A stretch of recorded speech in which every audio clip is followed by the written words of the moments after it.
friends, how are you? ગયા એપિસોડમાં તમને બધાને ભીમની સ્ટોરી સાંભળવાની મજા આવી હતી ને? હા, તેમાં ભીમ કઈ વાનગી બનાવે છે તે તમને યાદ છે ને? હા, અવિયલ. મિત્રો, તમને ખબર છે કે આજે આપણે શું શીખવાના છીએ? ભૂલી ગયા? તો ચાલો આપણે આજે સૌપ્રથમ જોઈ લઈએ કે આજે આપણે કઈ કઈ એક્ટિવિટીઝ શીખવાના છીએ. તો ચાલો આજના એપિસોડની આપણે એક રૂપરેખા જોઈ લઈએ. આજે આપણે આપણા પાઠ્યપુસ્તકની એક્ટિવિટી 4A માં આપેલી સ્ટોરીને ખૂબ જ ધ્યાનપૂર્વક સમજીશું.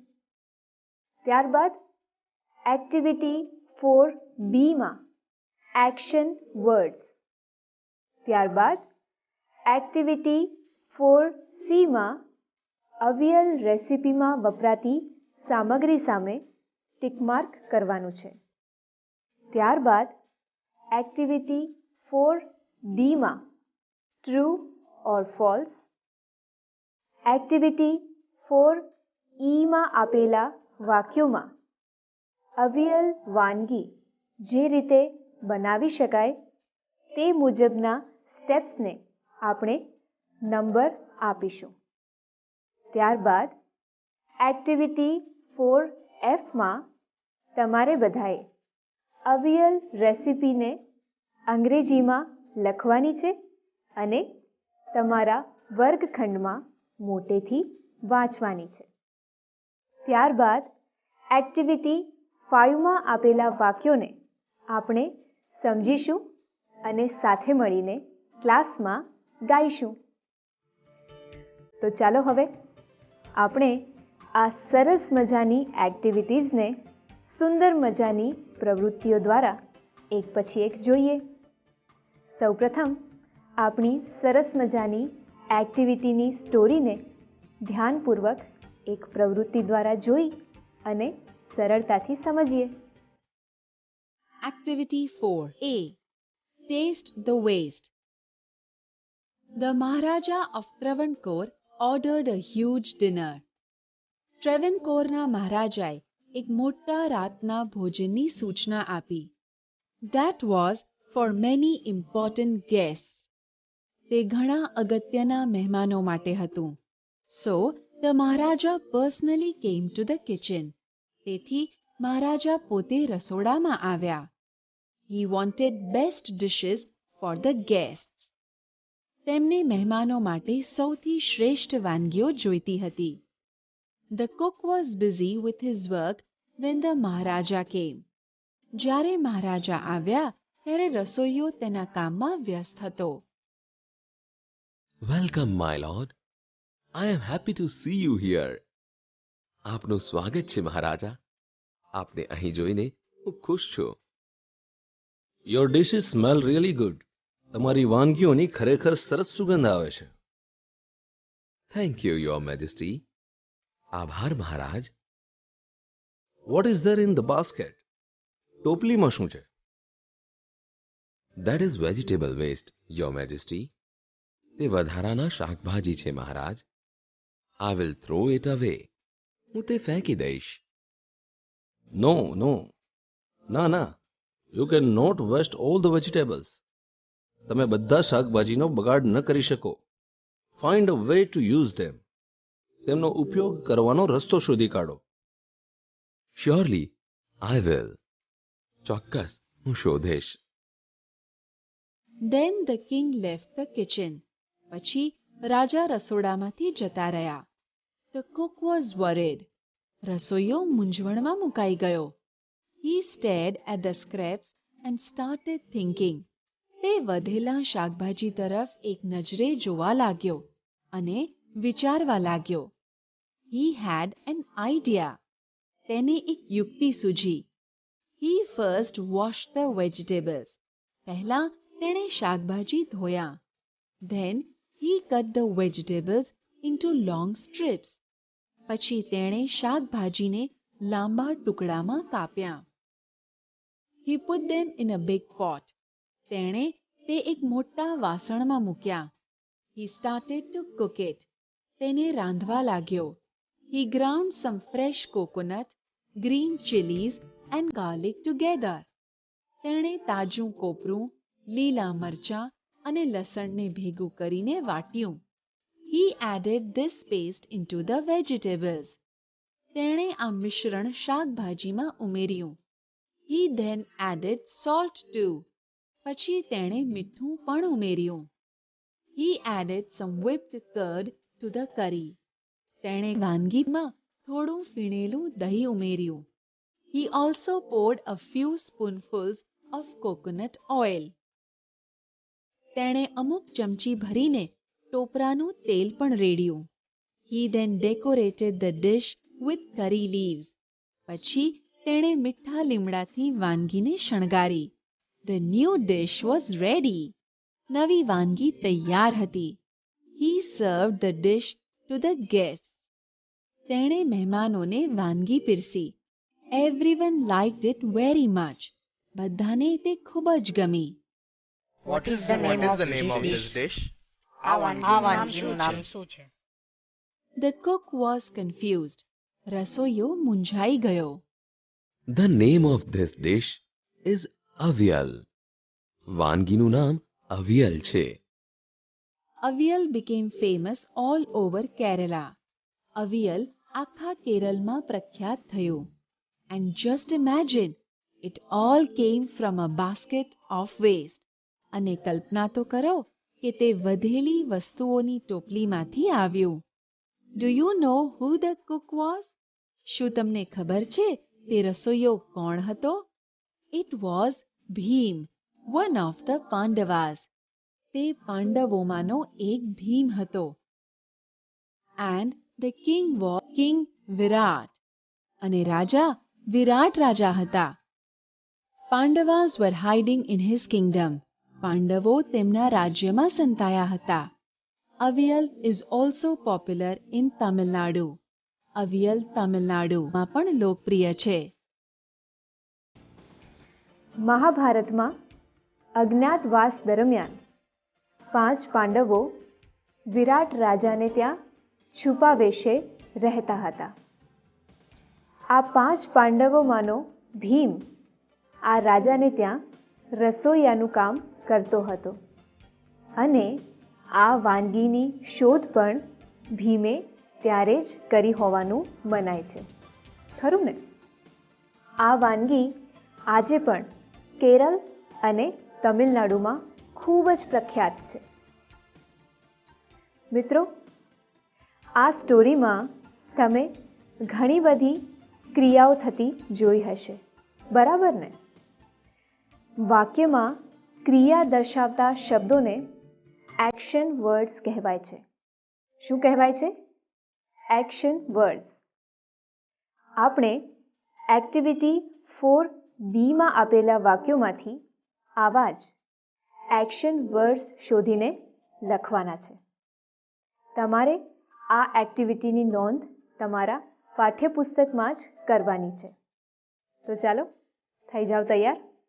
આપણે એક્ટિવિટી 4Bની વિગતોને ધ્યાનપૂર્વક જોઈએ. Activity 4. Write the action word in the bracket. Example: The king left the kitchen. રાજા રસોડું છોડીને જતા રહ્યા.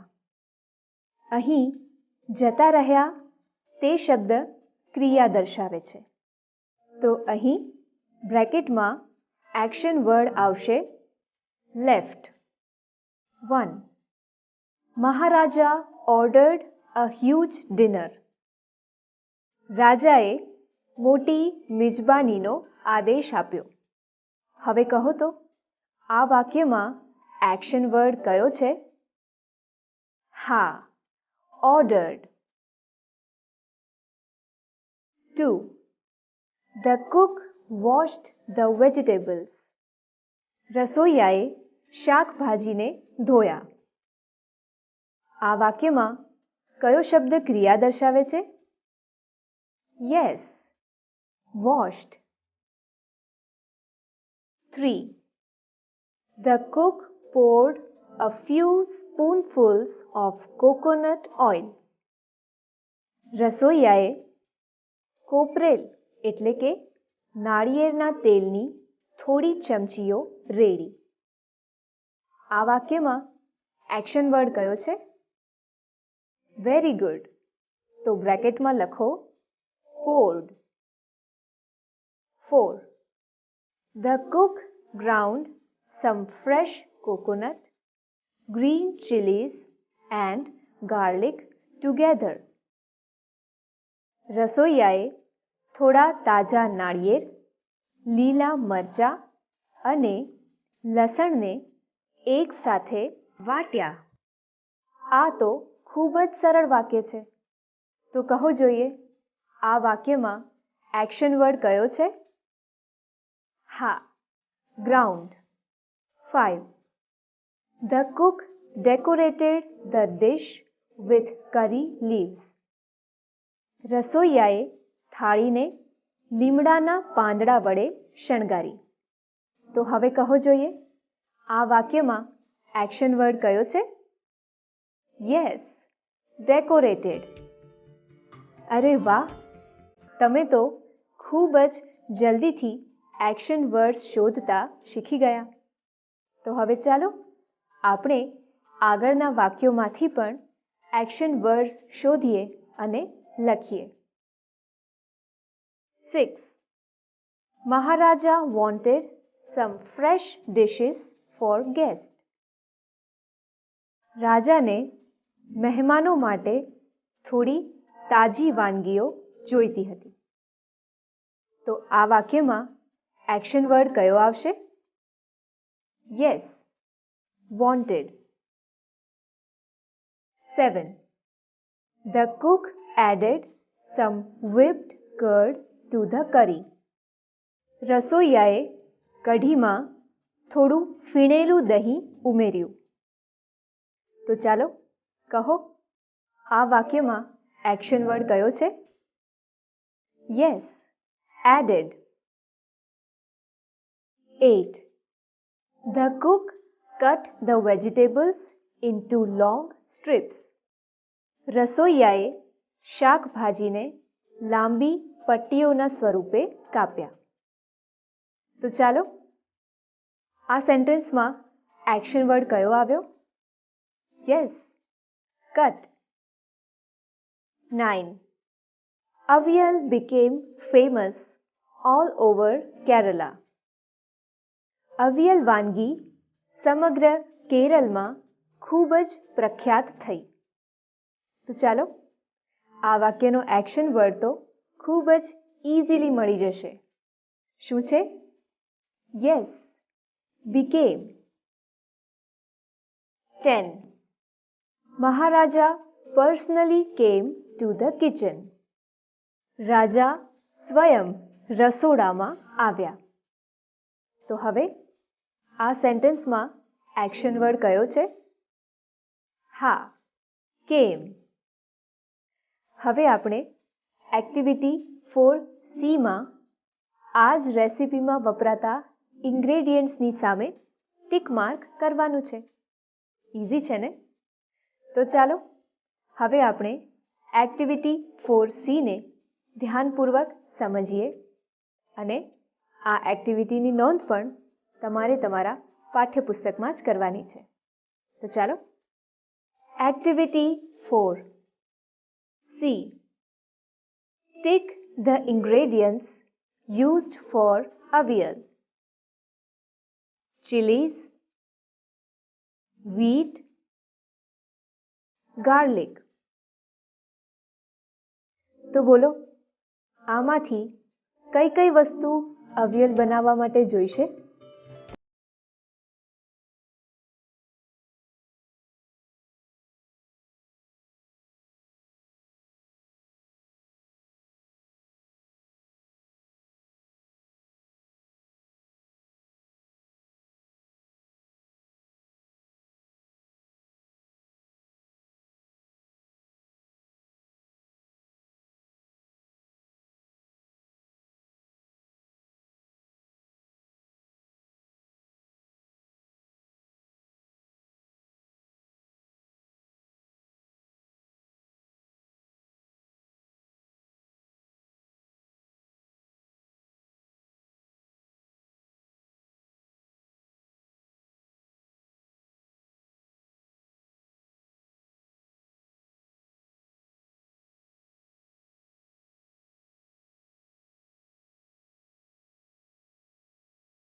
આ સેન્ટેન્સ ટ્રુ છે.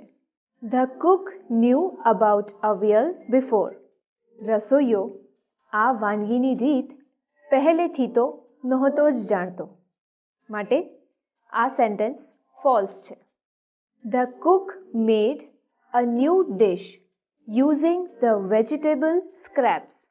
રસોઈયાએ તો આ વાનગી વધારાના શાકભાજીમાંથી જ બનાવી હતી. ખરું ને? માટે આ સેન્ટેન્સ ટ્રુ છે. Nobody લાઇક્ડ the new dish avial. અરે, એવું તો કંઈ હોતું હશે. આ અવિયલ ડિશ તો બધાને ખૂબ જ ભાવી હતી, હે ને? તો ચાલો આ વાક્યની સામે ફોલ્સ લખો. The king was happy to see the waste in the basket. અરે, વધેલા શાકભાજીનો બગાડ થાય તે તો કોઈને ગમે ખરું? ના, બરાબર ને? તો પછી આ વાક્ય કેવું છે? ફોલ્સ. કારણ કે રાજાને શાકભાજીનો બગાડ થવાથી ખુશી તો ન જ થાય. તો ચાલો આ વાક્યની સામે લખો ફોલ્સ. અરે વાહ, આ તો એકદમ ઇઝી એક્ટિવિટી હતી, ખરું ને? તો ચાલો હવે આપણે એક્ટિવિટી 4E તરફ આગળ વધીએ. Activity 4E. You want to prepare avial. Give numbers to these steps. Avial recipe બનાવવા માટે આપણે સૌપ્રથમ વધેલા શાકભાજીઓને ધોઈને ચોખ્ખા કરવા પડે, ખરું ને? તો ચાલો પહેલું સેન્ટેન્સ કયું આવશે? Wash and clean the mixture of vegetable bits. તો આ વાક્યની આગળ 1 લખો. ત્યારબાદ આ વેજીટેબલ્સને લાંબા કાપવા જોઈએ, ખરું ને? તો ચાલો આપણે cut the vegetable scrap into long strips. આ સેન્ટેન્સની આગળ 2 લખીશું. શાકભાજી તો કપાઈ ગયા. તો હવે બોલો જોઈએ, હવે આપણે શેની તૈયારી કરીશું? યસ, ચટણી બનાવવાની, ખરું ને? તો હવે આપણે grind some coconut, green chillies and garlic. આ વાક્યની આગળ 3 લખીશું. ચટણી પણ બની ગઈ. તો હવે દહીંને બરાબર ફેંટીને મિક્સ કરીશું. તો હવે આપણે whip some curd and mix in it. આ વાક્યની આગળ 4 લખીશું. તમને યાદ છે ને કે ભીમે દહીં મિક્સ કર્યા પછી અવિયલમાં શું રેડ્યું હતું? હા, કોકોનટ ઓઇલ. તો હવે આપણે pour some coconut oil on top. આ વાક્યની આગળ 5 લખીશું. આ અવિયલ વાનગી તૈયાર થઈ જાય પછી તેને શેનાથી ડેકોરેટ કરવામાં આવે છે? યસ, કરી લીવ્સ.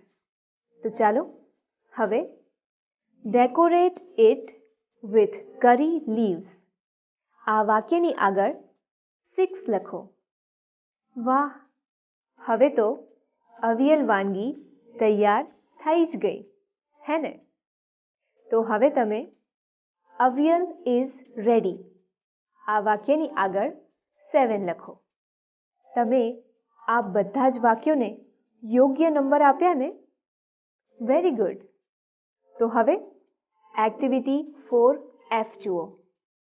અહીં આપણે આ અવિયલ રેસીપીને સરળ રીતે તમારા પાઠ્યપુસ્તકમાં અંગ્રેજીમાં જ લખવાની છે. તો ચાલો, are you ready for that? Let's see. Activity 4F. Now narrate the recipe to the class. First of all, cut the vegetable scraps into long strips Put them in a big pot and start to cook it.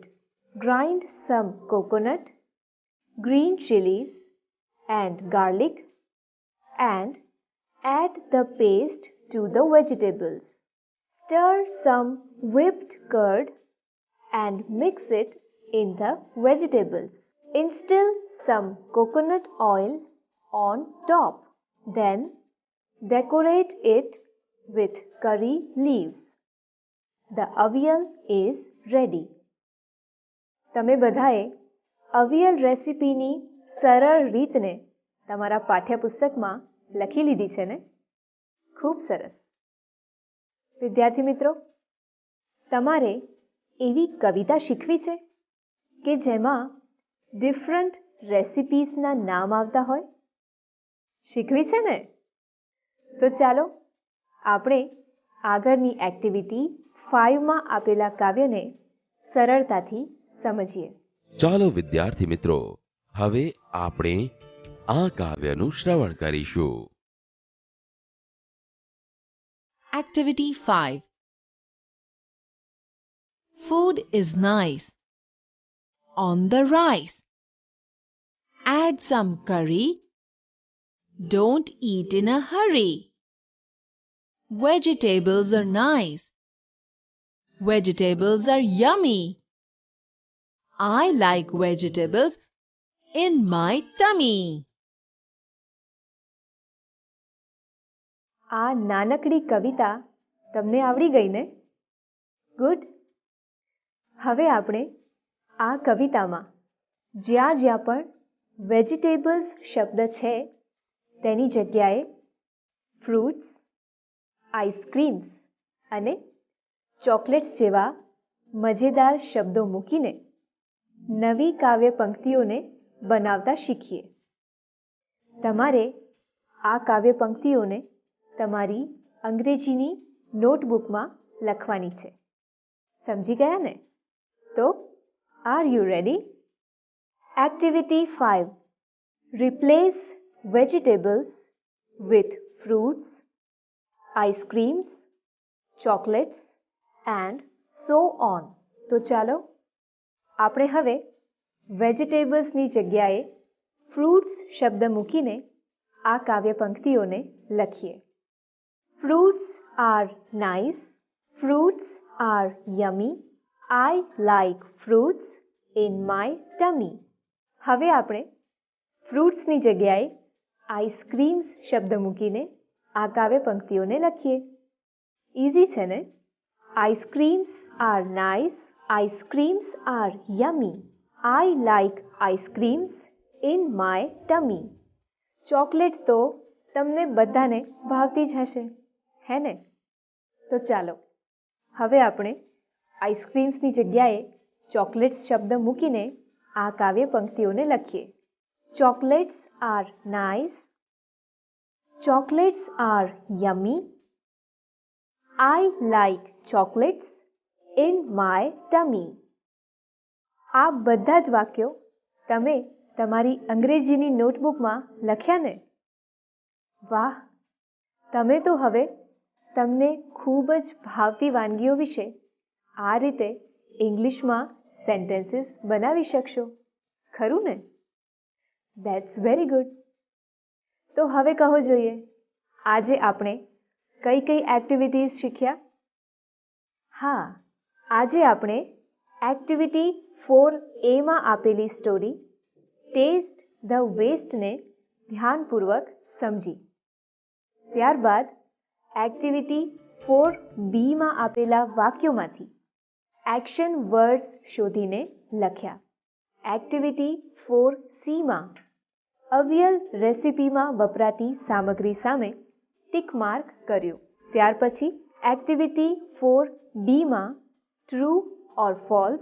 Activity 4E માં આપેલા વાક્યોમાં અવિયલ વાનગી જે રીતે બનાવી શકાય તે મુજબ સેન્ટેન્સીસને number આપ્યા. ત્યારબાદ એક્ટિવિટી 5 માં આપેલા સેન્ટેન્સીસમાં આપણે વેજીટેબલ્સ વર્ડની જગ્યાએ ફ્રૂટ્સ, આઈસ્ક્રીમ્સ અને ચોકલેટ્સ શબ્દ મૂકીને તે વાક્યોને ફરીથી લખતા શીખ્યા. મિત્રો, હવે આવતા એપિસોડમાં આપણે એક્ટિવિટી 6A માં સ્પાઇસી riddlesનો ઉકેલ શોધીને લખીશું. એક્ટિવિટી 6B માં આપણે આપણા ઘરે બનાવવામાં આવતી વાનગીઓના નામ લખીશું અને પછી એક્ટિવિટી 6C માં દાલ બાટી અને દાળ ઢોકળી બનાવતા શીખીશું. એક્ટિવિટી 6D અને એક્ટિવિટી 6E માં રેસિપીને લગતી જ પ્રશ્નોત્તરી શીખીશું. આ બધી જ એક્ટિવિટીઝ ખૂબ જ મજેદાર છે, ખરી વાત ને? તો આવતા એપિસોડમાં ખૂબ બધી મજા કરવા માટે ફરીથી મળીશું. ત્યાં સુધી આવજો.